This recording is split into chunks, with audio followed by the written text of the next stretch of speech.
Veterans Military and Finance Affairs and Policy Division order. First off is Pledge of Allegiance. I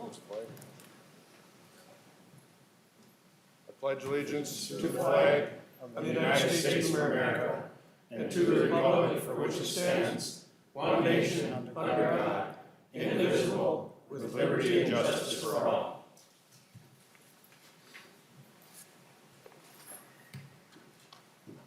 Next up, approval of minutes. Representative Heinrich, I'm sure you've read the minutes. Can you make a motion to approve them, please? Mr. Chair, I have thoroughly gone through the minutes in the last 10 seconds, and I move to approve the minutes. Any discussion? All in favor, say aye. Aye. Opposed, same sign, motion carries. First up today, Representative Persell, House File 3324.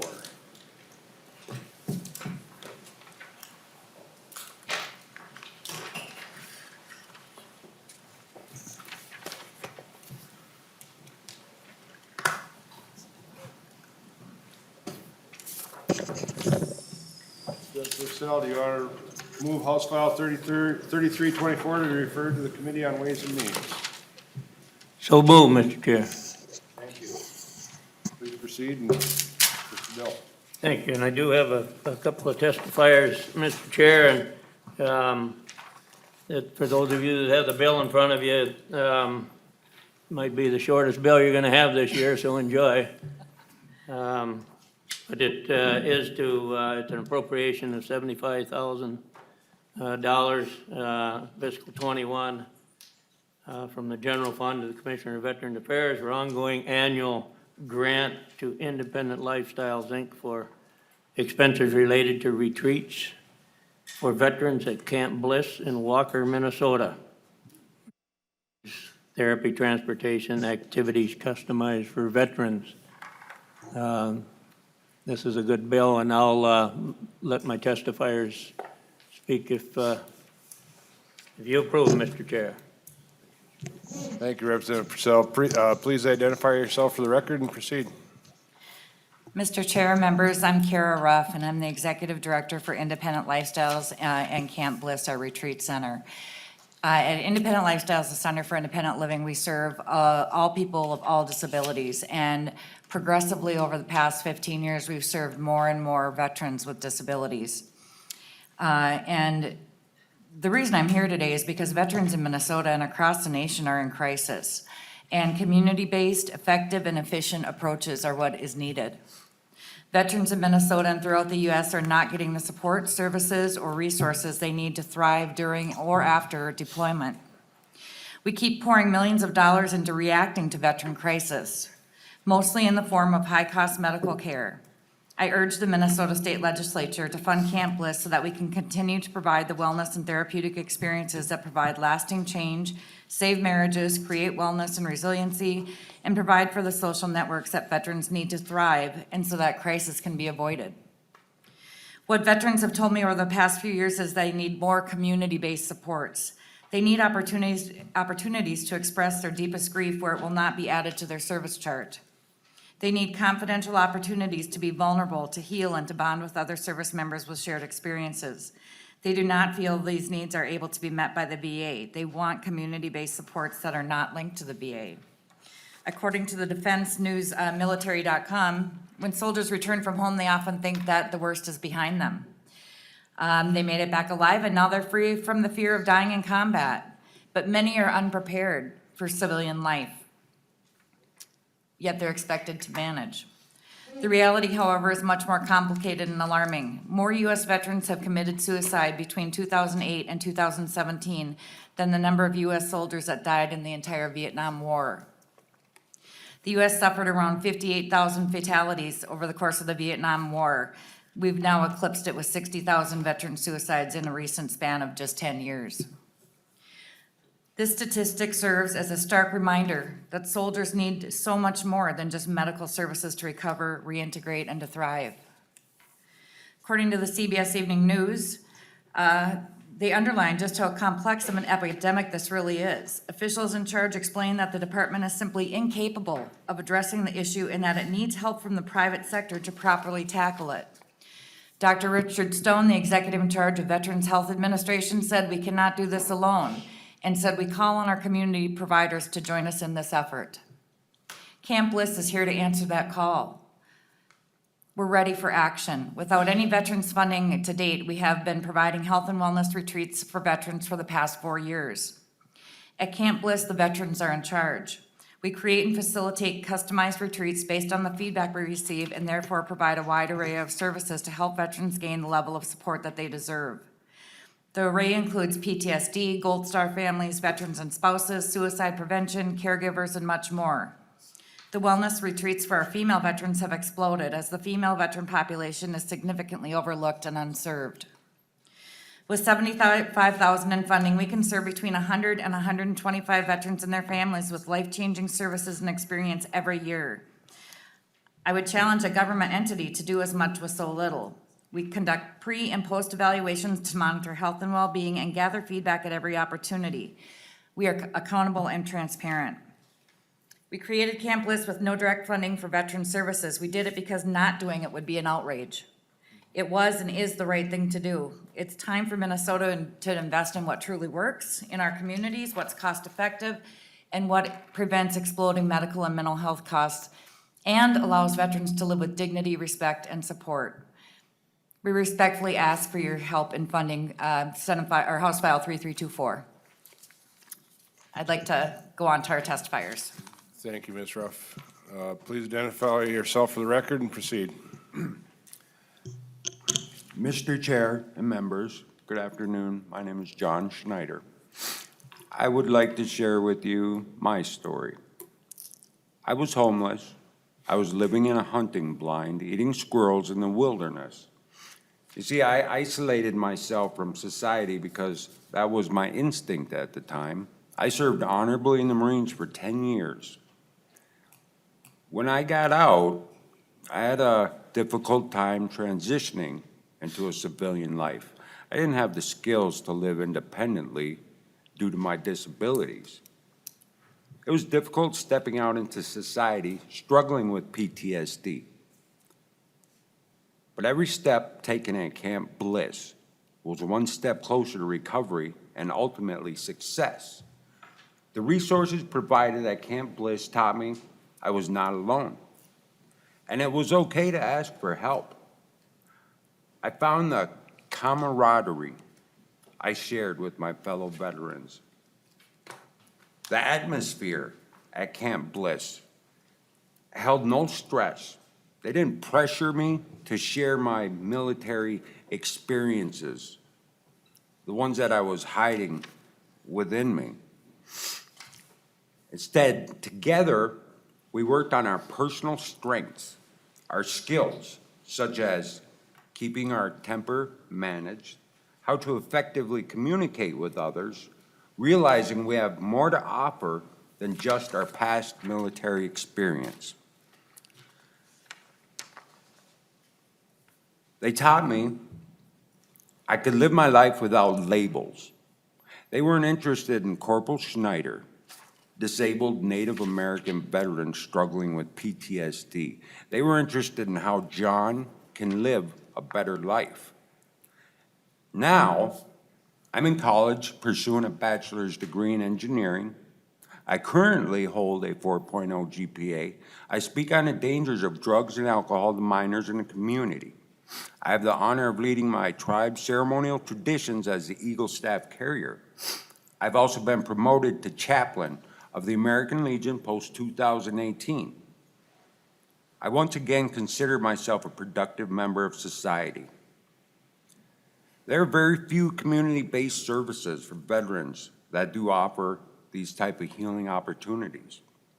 I ask you, I urge you to fund this bill for Camp Bliss to ensure as many veterans as possible get these much-needed opportunities. I want to thank this committee and Camp Bliss for being here today. Thank you. Thank you, Mr. Schneider. Do you have one other testifier?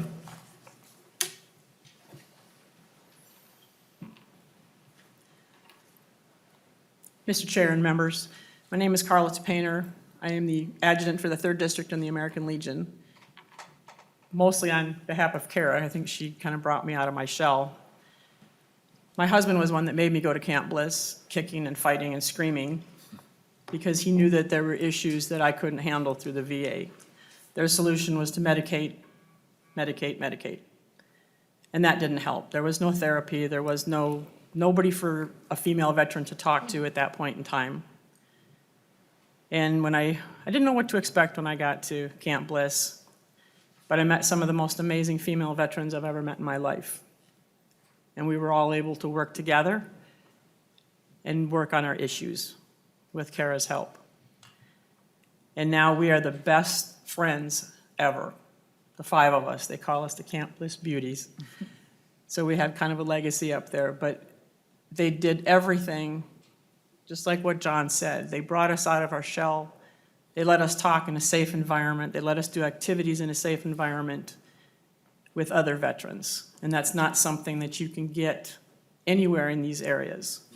The VA is the only place you have the option of going for therapy, and being a female veteran, even that's an issue. You walk in the door and who knows what's going to get said to you or how you're going to be looked at. There's a lot of VA hospitals all over this country that are having that same issue. If you have the sexual trauma, when you were in the military, you'd think it was over when you got to the VA and they were supposed to help you, and it's not. They claim that they have sexual trauma therapy for you. It's not. The people that are in charge of it don't have a clue what they're talking about. They were never in the military, so how would they know? And I know Kara's never been in the military, but by God, she knows exactly what we needed. We shed a lot of tears. We did a lot of healing. And it wasn't with medication. It was just with love and support of each other and Kara. So please, find it in your hearts to pass this bill so we can get more veterans up there to get help. Thank you. Thank you, Ms. Painter. Is there anybody from the audience wish to testify on House File 3324? Okay, questions, Representative Detmer. Yeah, thank you, Mr. Chair, and Representative Persell for bringing this forward. And I think many of you know there's a camp in my district, the Disabled Vets Camp, a little bit different mission than what we're talking about here. And the mission that your camp has is a very important mission. I like to use the word mission because it's something that everybody in the military understands.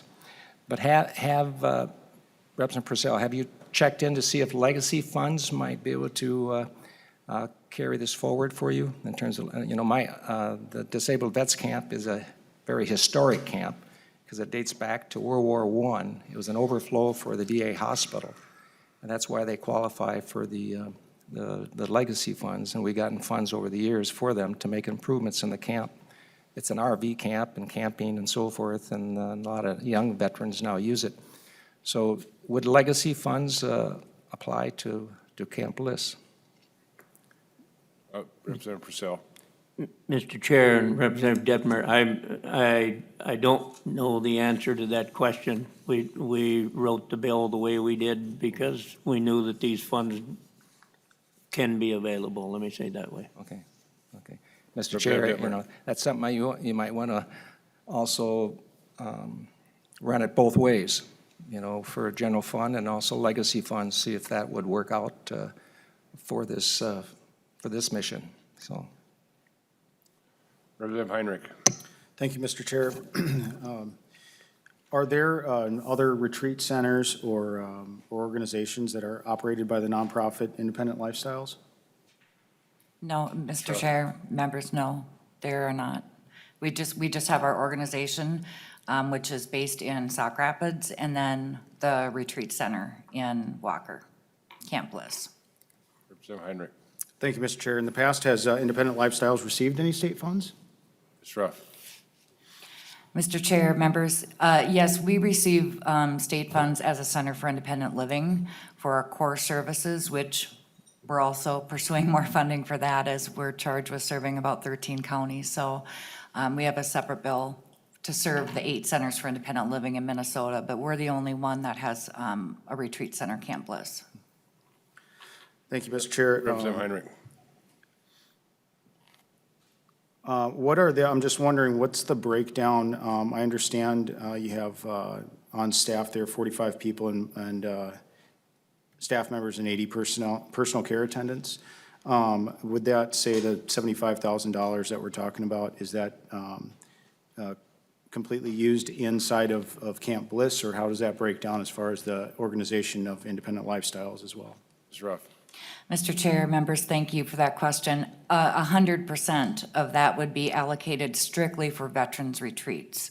It costs on average about $600 per veteran per retreat, per experience, and so that's where I arrived at the 100 to 125 that we could serve annually with that. But that, right now, we generate our own funds with entrepreneurial efforts and fundraisers and things like that to be able to do this, and we just really need help. We're struggling with it, and so 100% of that would be dedicated for veterans retreats. Thank you, Mr. Chair. Thank you for your testimony. Thank you, Representative Persell. Representative Detmer. Thank you, Mr. Chair, and you might have mentioned this already. How many people do you serve, and how many are veterans, and how many are not veterans in a year? Ms. Ruff.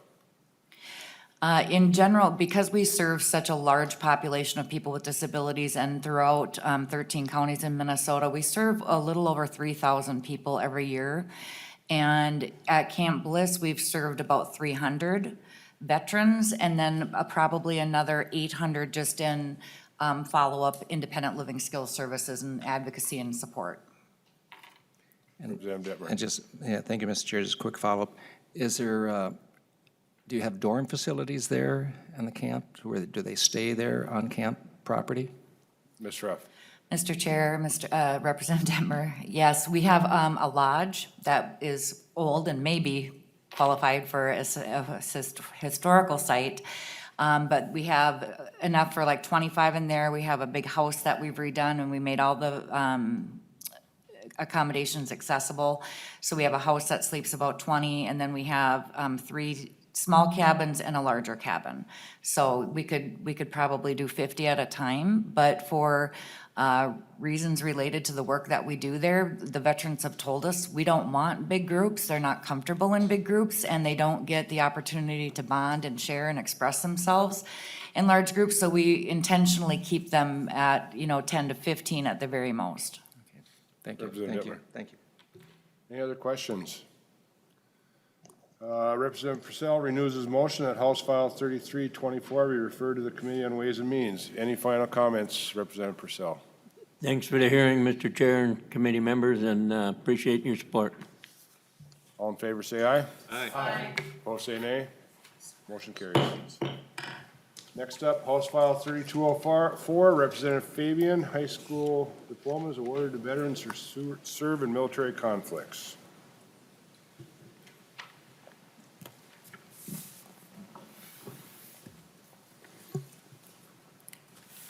Welcome, Representative Fabian. The chair moves that House File 3204 be referred to the Committee on Education Policy, and there is an author's amendment. Representative Fabian, would you like me to move that amendment too? I would, Mr. Chair, thank you. All right, the chair moves the A2 amendment. Representative Fabian, you want to explain the amendment? Oh, thank you, Mr. Chair. You know, we worked with the department to come up with some changes from the way we sent the bill out, the draft out, to try to see what kind of feedback we would get from Veterans Affairs. And the dates that are being changed or added to the bill on the A2 amendment reflect the recommendation of the Department of Veterans Affairs. Thank you, Representative Fabian. Any discussion? All in favor of the amendment, say aye. Aye. Opposed, same sign. Motion carries. To the bill, as amended, Representative Fabian. Thank you, Mr. Chair. Appreciate the opportunity to be here today. I do have a couple of testifiers, but just real quickly, there's no uniform practice or statutes in state for doing what we want to do here, which is to award diplomas for certain veterans from the World War II, Korean, and Vietnam eras.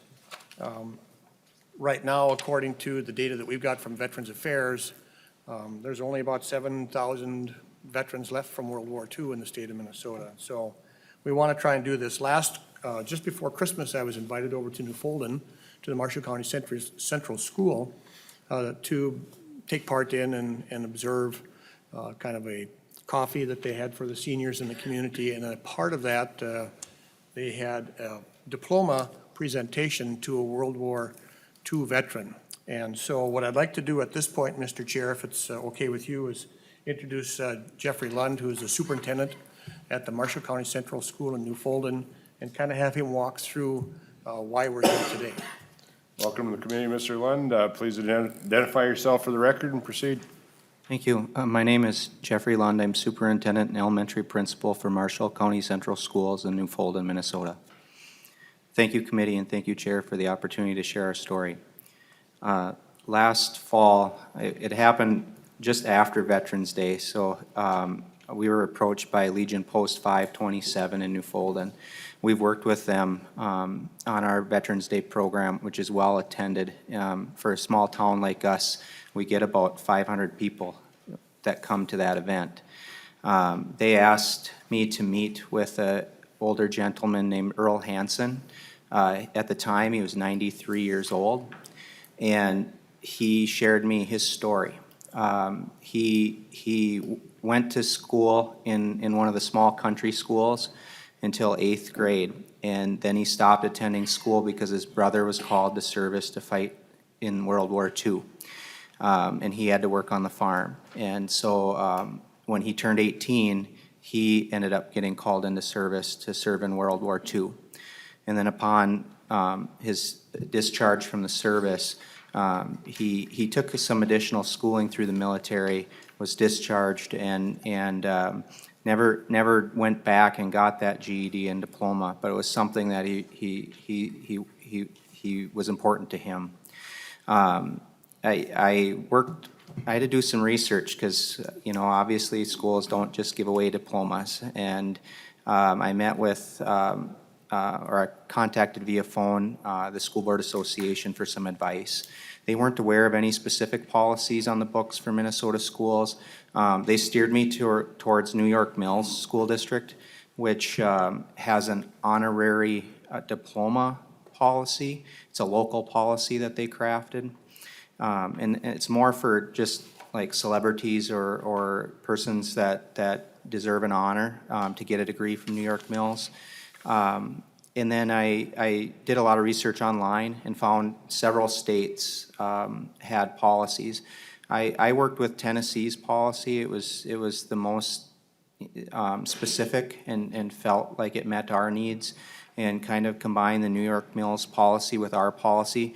I ran it by the School Board Association. They didn't think there was any legal issue with us issuing a legal diploma in this manner.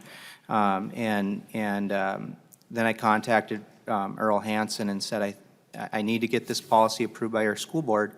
And as soon as that's done, I think we can move forward. And we had a senior citizen tea event coming up in December, and timing worked out perfectly to get the policy passed at our board and have the event for Earl. It was, the only piece that I was concerned about was Earl was somewhat disappointed that it was an honorary diploma versus an actual diploma. And I carefully explained to Earl that currently in Minnesota, you have to meet the graduation requirements by the state of Minnesota in order to get a diploma. I understand that, but I also understand that the timing was different back then. And that's why, I think I asked Dan and Senator Johnson from the Senate to consider some legislation to open a door here. These men and women that were called to service have worked extremely hard, and due to circumstance, for whatever reason, they had to leave school. And who am I to tell a 93-year-old man that's lived a full life that his diploma isn't a real diploma? And so I asked Dan to work with me. Dan attended that senior tea. He was very moved. For a 93-year-old man, he was turning 94 the next week, told all of us in the crowd that this was the best birthday present he had ever received. Think about that, 94 years old, and this was his best birthday present. And so the idea here isn't to give away any diplomas, but under circumstances like this, it's an honor to provide one to a fellow person from our small rural area that served our country and worked very hard and had a good life and just wanted that diploma, that certification, that what he did in the service was equivalent basically to a graduation diploma. Thank you. Thank you for your testimony. You have another testifier, Representative Fabian? I do, Mr. Chair. This is Jerry Kaiser. He's with the United Veterans Legislative Council of Minnesota, and he's the chair of that organization.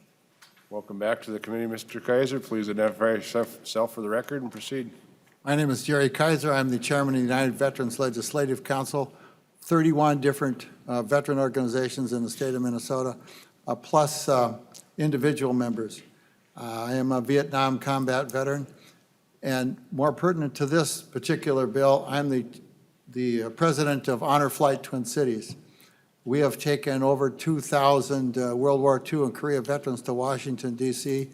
to see their memorials dedicated to their sacrifices.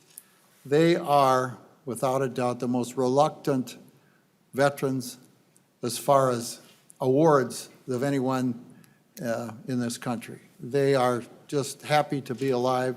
They have kept America free for us, and it's our job to thank them for what they did. Many of them did not go to high school. One of them in particular, John Heathcliff, was a paratrooper into Normandy. I looked on his DD 214, well, separations papers, and I said, John, you're 100 years old. No, he says, I lied.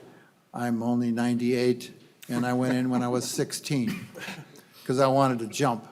And I says, well, good for you. And he says, well, and this gentleman received the French Congressional Medal of Honor. He had 3 Bronze Stars for valor, and just a sweet man. Many of them, I've never really asked them whether they had a high school degree, and it really would be an extra thing for the county veteran service officers out there who are the ones that are in contact with all these gentlemen and ladies from around the state. It gives them another tool to help them facilitate the awards and the things that we can give these veterans. I applaud them for doing this. I know personally a couple of them that would attain to this. I get their biographies of these men and women, and they're proud of what they've done, and this would be a great asset to them individually. It gives an opportunity, again, to these county veteran service officers throughout the state. Throughout the state of Minnesota, I think Duluth and southwest Minnesota and up by Fargo, North Dakota, we've taken probably 10 to 15,000 World War II and Korea veterans to Washington, D.C., and this would give some of those an opportunity to have this happen. The opportunity then for these veteran service officers to be throughout the state, to have it instead of just in one particular spot. I congratulate them for doing that. As far as the older ones that are the Vietnam era, I think after 1980, you had to even get in the service, you had to have a GED, but I'm not exactly sure about that. When I was there, if you showed up and could fog a mirror, you were in, but you did have to have a high school diploma. That's my story, Representative Ecklund, and I'll stick to it. Thank you, Mr. Kaiser. Is there anybody from the audience that wants to testify on House File 3204? Representative Detmer. Thank you, Mr. Chair, and I can relate to this piece of legislation too, Representative Fabian. My father's 96, 8th grade education. Of course, he always told me that an 8th grade education back then was really, really worth a lot. And he said he also went to the School of Common Sense. And but again, if this becomes a law, I'm definitely going to request a high school diploma for my dad. So thanks for bringing it forward. Representative Fabian. Thank you, Mr. Chair. So if I have my way, Representative Detmer, your father can have the second one because I think it would be only fitting that Mr. Hanson gets the first one, but we'll work on those things as they move forward. So, Mr. Chair, if I may, just to the bill itself, what we're doing with the bill, establishing some criteria that we've come up with working with the Department of Veterans Affairs. And then if you look at paragraph B, line 1.17, what we're doing here with the bill is we're actually directing the Commissioner of Veterans Affairs and the Commissioner of Education to jointly develop an application to be used for the purposes that we're trying to do here. And then we want them to have that on their website, develop a uniform process for this so that school districts know exactly what to do. And then after that's completed, then there will be a process for whereby Bob Detmer or other immediate family members or the surviving veteran can go through the application process and then after they've met the criteria, get awarded their diploma. So that's what the bill is about. And, you know, time is running short for some of these veterans. Like I said, there's 7,347 veterans left from World War II, and that was as of the 25th on the fiscal note, if you take a look at that, and about 20,000 in the Korean era and 108,000 from the Vietnam era. So, and as far as costs, I think that the fiscal note shows that about $10,000 have absorbed costs, and most of that's going to be at the local level because of staff time and so forth, and I know that they'd be more than happy to absorb those costs for the benefit of our veterans. Well, thank you, Representative Fabian. When I saw this bill, I had two uncles that I know left school early for World War II, and so they have both since passed, but I don't know whether they got their diplomas because I can't ask them, but it's, I appreciate you bringing this bill forward. And Mr. Chair, I Representative Fabian. believe, and this has one more stop too, but this surviving family members could do this for a deceased veteran as well. Any other questions? All right, Chair renews the motion that House File 3204 as amended be referred to the Committee on Education Policy. All in favor, say aye. Aye. Opposed, same sign. Motion carries. You're on your way, Representative Fabian. Thank you, Mr. Chair. Thank you, committee.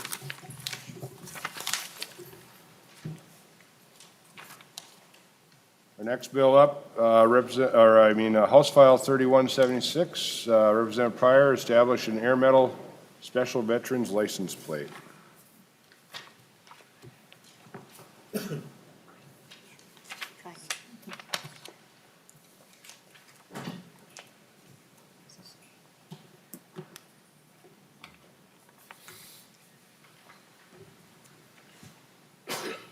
Welcome, Representative Pryor. The chair moves that House File 3176 be referred to the Transportation, Finance, and Policy Division.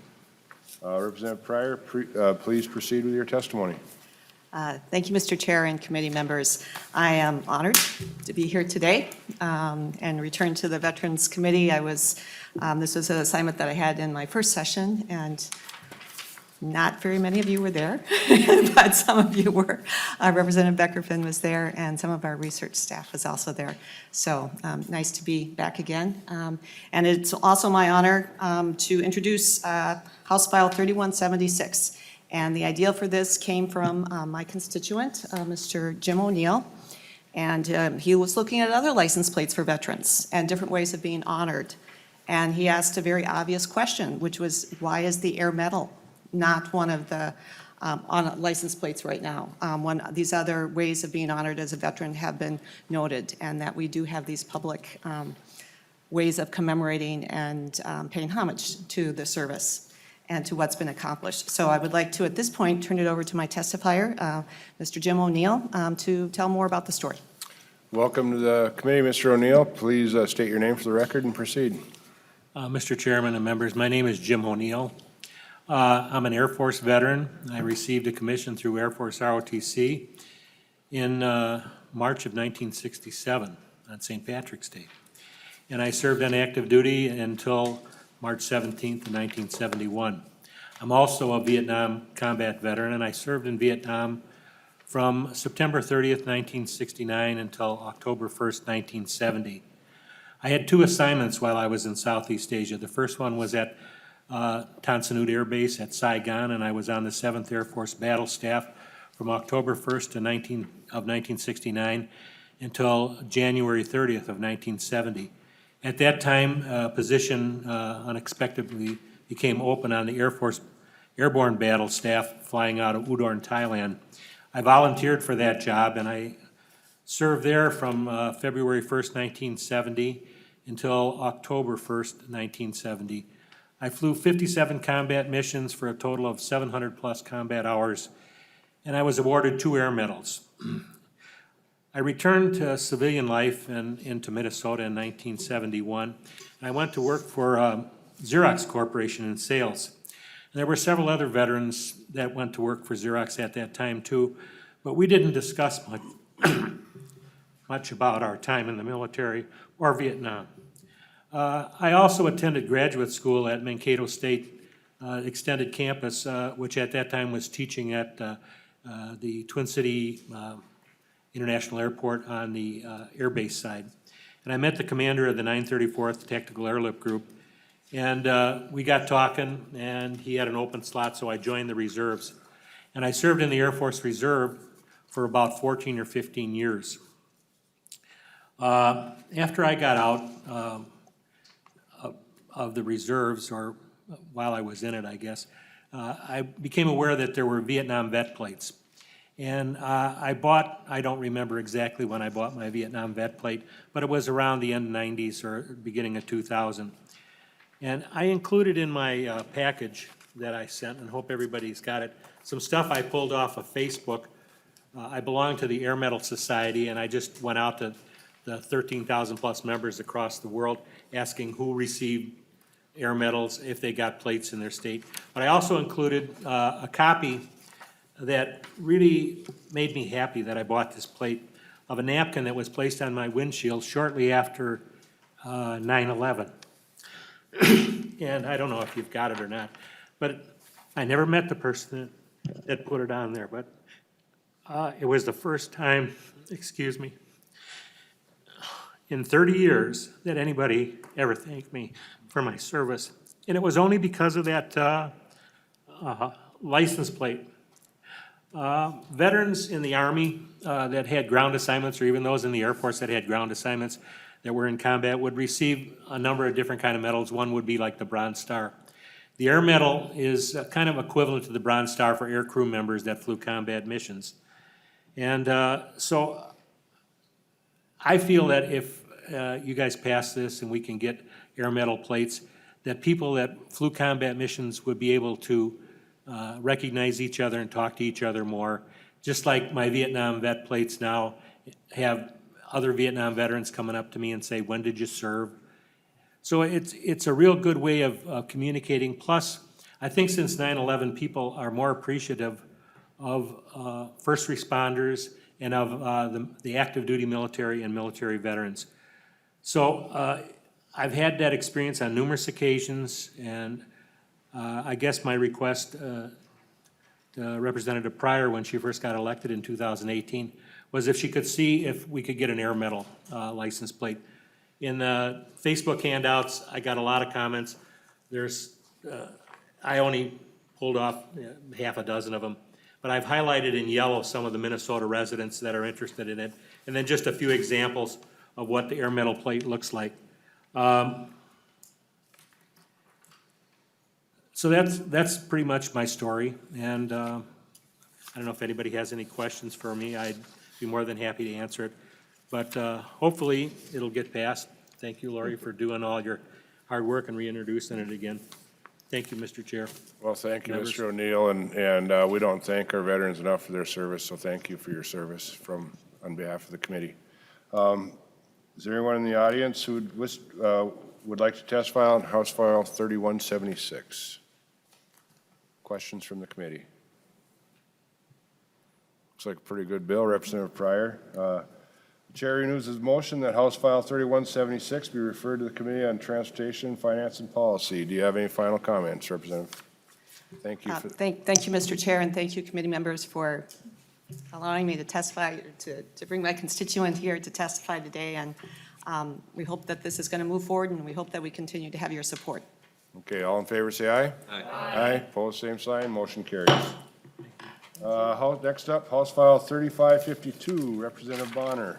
Motor vehicles bearing Purple Heart metal plate for fee exemptions provided.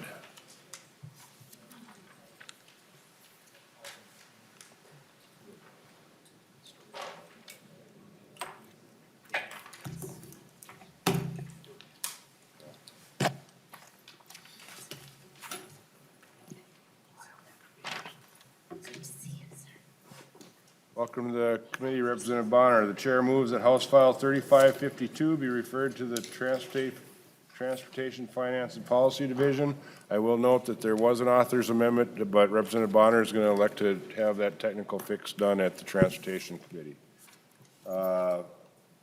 Representative Bahner, please proceed with your testimony. Thank you, Mr. Chair and members. We are here today to discuss House File 3552. In essence, what this does is adds another class of specialty license plate to those that we already have. We currently do have classifications with the Department of Public Safety for Medal of Honor recipients, POWs, and disabled veterans. This will add the Purple Heart recipients as an additional class under this and treat them much the same as we do the other plates, as is the current practice of the Department of Public Safety.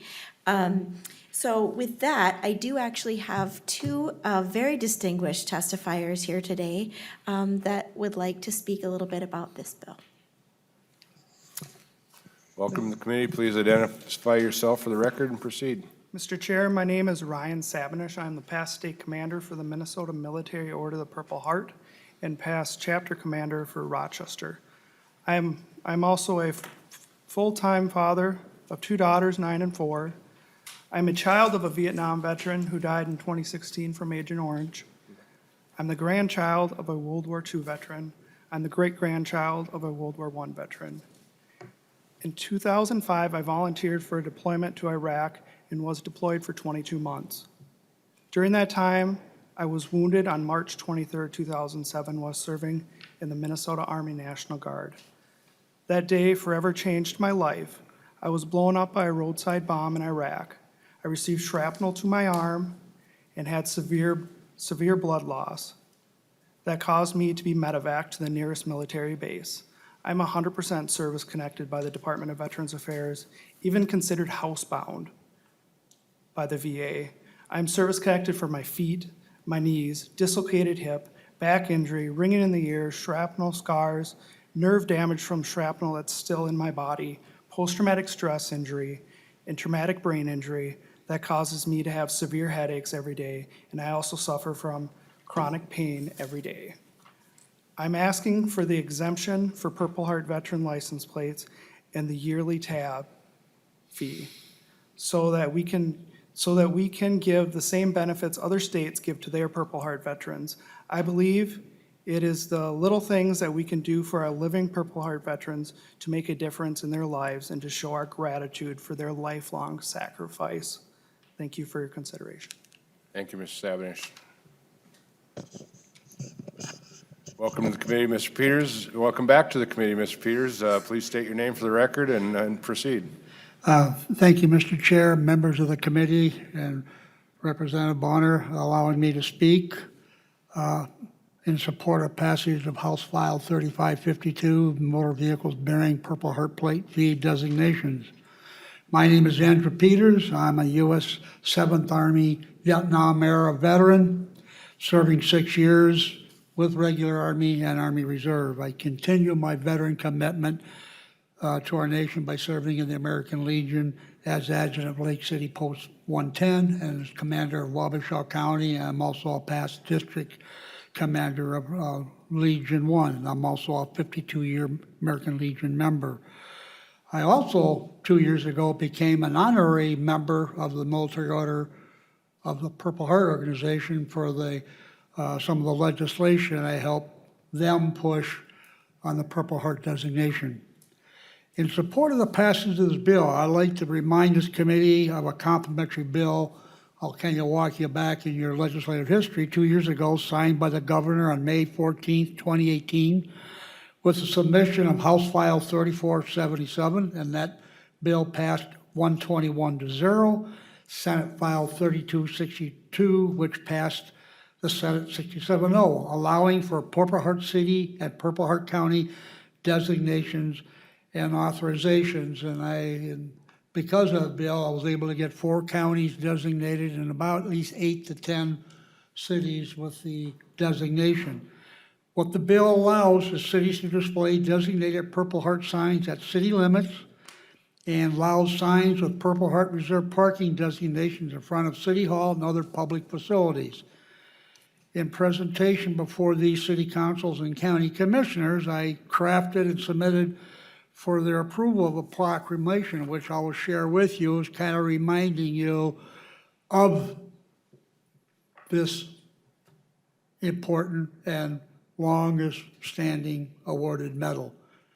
Whereas the people, I'm using one of my posts in Wabasha County, Millville Post 579, whereas the people of the city of Millville have a great admiration and the utmost gratitude for all the men and women who have selflessly served their country and this community in the armed forces. And whereas veterans have paid the high price of freedom by leaving their families and communities and placing themselves in harm's way for the good of all. And whereas the contributions and sacrifices of men and women from Millville, Minnesota and Wabasha County who served in the armed forces have been vital in maintaining freedoms and the way of life enjoyed by our citizens. And whereas many men and women in uniform have given their lives while serving in the armed forces. And whereas many citizens of our community have earned the oldest military decoration in current use, the Purple Heart Medal, as a result of being wounded or died while engaged in combat with an enemy force construed as a singularly meritorious act of essential service. And whereas November 7, 2018 has officially designated the day in the city of Millville to remember and recognize veterans who are recipients of the Purple Heart Medal. With the passage of this 2018 Purple Heart sign designation bill, this 2020 bill providing for special plates will make it easier for veterans who are recipients of the Purple Heart Medal to park in designated Purple Heart marked places, and also eliminate any confusion by citizens and/or law enforcement agencies in use of reserved parking designated areas by veterans. I thank you for the opportunity to speak in support of Bill 3552 and urge this committee to adopt and approve this special Purple Heart plate without fee so we can continue to honor those veterans who gave and paid an ultimate price in combat and defense of our country, our flag, and our Constitution. Thank you, Mr. Chair. Thank you, Mr. Peters. Is there anybody from the audience that wish to testify on House File 3552? Any questions from the Representative Detmer? Thank you, Mr. Chair, and you know, I'm a co-author of this bill, and I know there's only one other license plate does not have a fee. That's the Medal of Honor license plate. We have a total of 14 specialty plates that I can recall for military and veterans. Do you think there's going to be any pushback from some of these other license plate holders? You know, the Medal of Honor is the top medal that a person, a gal or guy can earn. So I'm just wondering, I just don't know if there's going to be any pushback. Representative Bahner or testifiers, have you heard anything? Thank you, Representative Detmer. Thank you, Mr. Chair. You know, I think it's hard to say whether there will be, certainly, but I do think that one of the things that I feel very strongly about is that I think there's very often we do not do enough to thank our military members.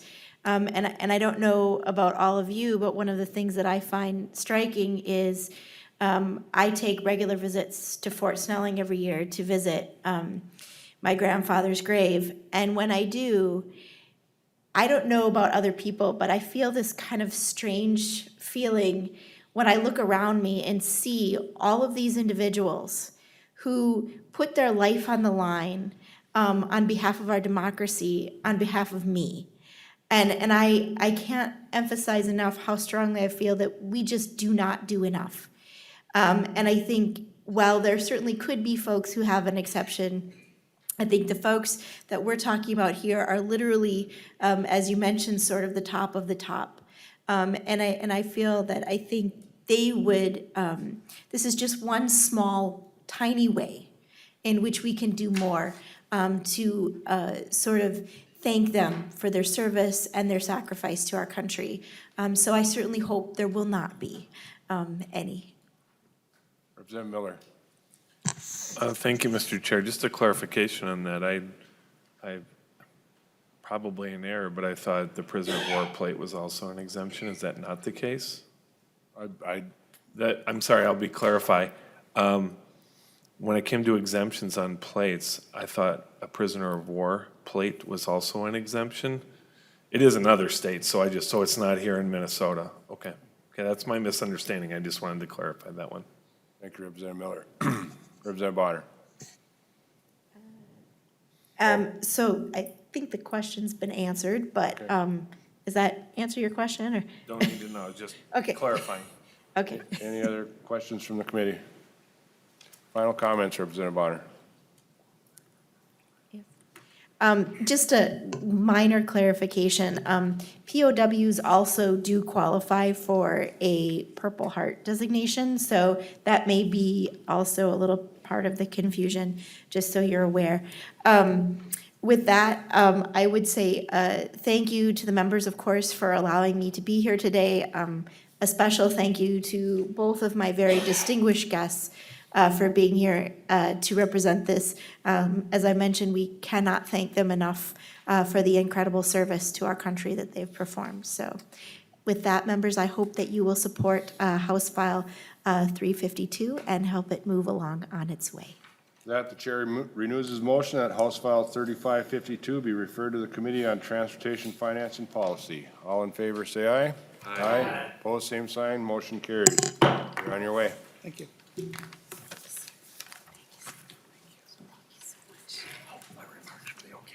Yes, perfect.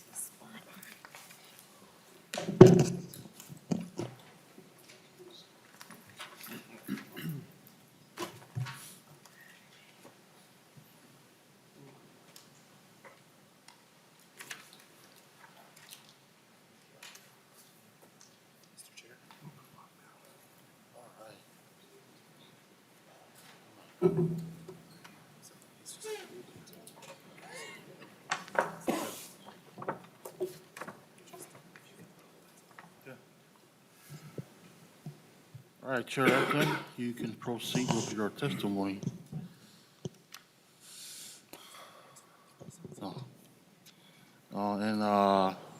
Chair Ecklund moves that House File 3618 be referred to the General Register. Now you may proceed with your testimony. Thank you, Mr. Chair and members. I'm here to move House File 3168 to the General Register, a bill that clarifies the Adjutant General's authority to rent the armories of the Minnesota National Guard. The version of this bill was previously moved through the process in the previous biennium and was waiting final passage on the General Register when the session ended in 2018. Here to testify on behalf of the agency for this bill is Don Kerr, the Executive Director of the Department of Military Affairs. All right, Mr. Kerr, please identify yourself for the record, and you may proceed. Thank you, Mr. Chair. I'm Don Kerr, the Executive Director of the Department of Military Affairs, and thank you, Chair Ecklund, for carrying this bill in the House. As Chair Ecklund mentioned, this bill is a remnant of an effort 2 years ago to clarify the authority of the Adjutant General to rent the armories of the National Guard, and it provides specific authority to order the state active service at no cost to the state, current or retired members of the National Guard to ensure safe operation and usage of the facilities during these rentals. To clarify, the authority to rent armories does exist in statute, but it resides with local armory boards. Since the armory boards are appointed by the Adjutant General, there isn't really a big problem. But when we had our lawyers do the research for the second part of the statute, they recommended this clarifying language. I should also note that the provision regarding the authority to call to active service and governing the rate of pay was passed in similar legislation in 2018, and passage of this bill will reflect the authority in the other statute as well. And with that, I'd be happy to answer any questions that the committee may have. Any Questions, members? All right. Is there anyone in the audience who would like to testify on House File 3618? See none, then, Mr. Chair, would you like to renew your motion that House File 3618 be referred to the General Register? I'll remove that motion, Mr. Chair. All right, all in favor, say aye. Aye. Opposed, nay. Motion prevails. Starting to make it tough on re-election, though. We're adjourned.